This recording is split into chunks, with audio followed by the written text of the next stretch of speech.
¿qué tal? Esto es lo que escribí esta semana para el comentario del día. Esta es la coyuntura económica y algo más. Defensa del Poder Judicial. Decía el gran McGrath, aquel que defiende su interés, su dignidad y sus derechos tiene más valor que el sumiso y abyecto que se doblega ante cualquiera.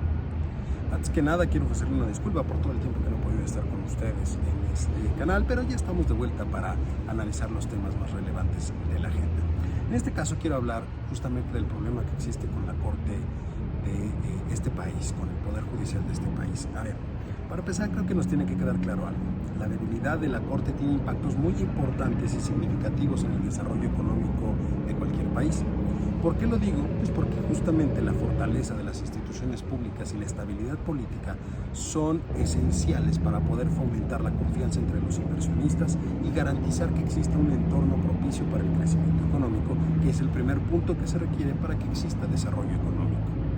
En este contexto, el Poder Judicial de la Federación desempeña un papel crucial para poder brindar certeza jurídica, y cualquier debilitamiento de este poder puede tener consecuencias muy graves para nuestro país. Uno de los principales riesgos económicos que están asociados justamente con tener una corte débil es el retraso en la llegada de nuevas inversiones. Todos los inversionistas buscan seguridad jurídica para poder proteger sus intereses y garantizar que sus derechos sean respetados en todo momento. Un poder judicial robusto es fundamental para poder resolver las disputas que se puedan presentar en el entorno empresarial de manera justa y eficiente, y contribuye a crear un ambiente favorable para que se desarrollen aún más negocios. La falta de confianza en la protección de los derechos y la aplicación imparcial de la ley puede llevar a que la protección de los derechos justamente se cuestione en el país, y esto va a generar que los inversionistas eviten comprometerse con el país, aún a pesar del famoso nearshoring. Asimismo, tengo que aclarar específicamente que el flujo de las inversiones no es que se vaya a detener completamente por lo que está sucediendo en el Poder Judicial, pero sí va a propiciar que se alentice un poco más en espera a ver qué es lo que puede suceder en este contexto. ¿Y por qué? Pues porque estamos hablando de una violación de derechos laborales que juega un papel crucial en la generación de esa desconfianza en el entorno. Cuando se eliminan fideicomisos, que en este caso son los del Poder Judicial, que están enfocados únicamente a beneficiar a los operativos de ese poder, pues envía un mensaje muy claro al mercado y en general a toda la sociedad. Y ese mensaje es que existe inseguridad y falta de protección a los derechos ya adquiridos.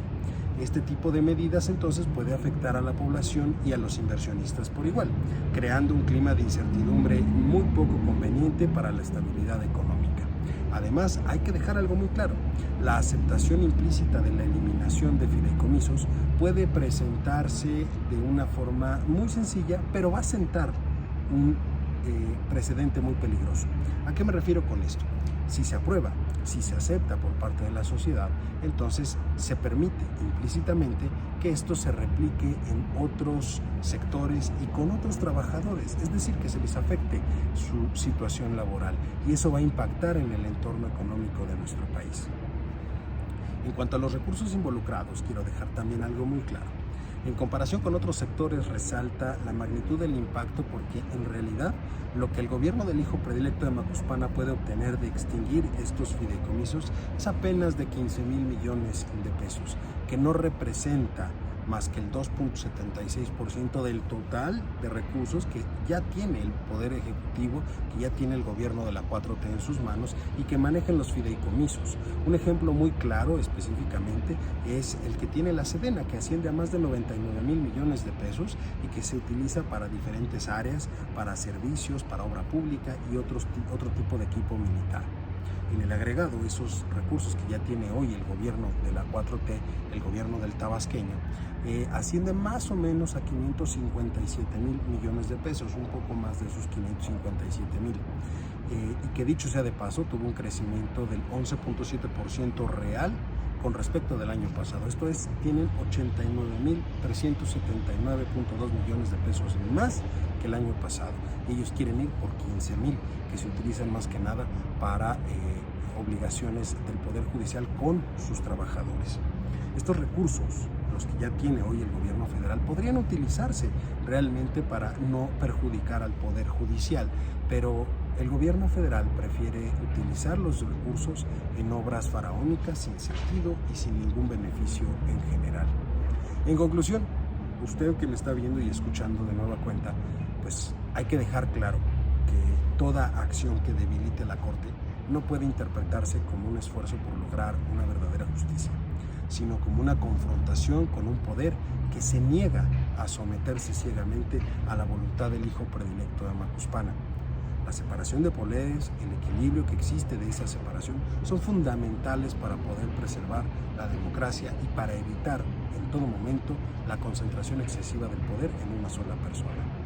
La resistencia que hoy pone el Poder Judicial a someterse al morador de Palacio es un indicador de que inclusive en esta democracia maltrecha, en este sistema maltrecho, hay algo que funciona como contrapeso. Y eso es algo que se debe de proteger porque ellos protegen los derechos de las personas y la estabilidad del país en el largo plazo. Hay que apoyar a la Corte en todo momento y condenar cualquier intento de debilitar los pocos contrapesos que existen en nuestro país. De no hacerlo, mucho me temo que las consecuencias serán perjudiciales no solo en términos económicos, sino para la sociedad en su conjunto.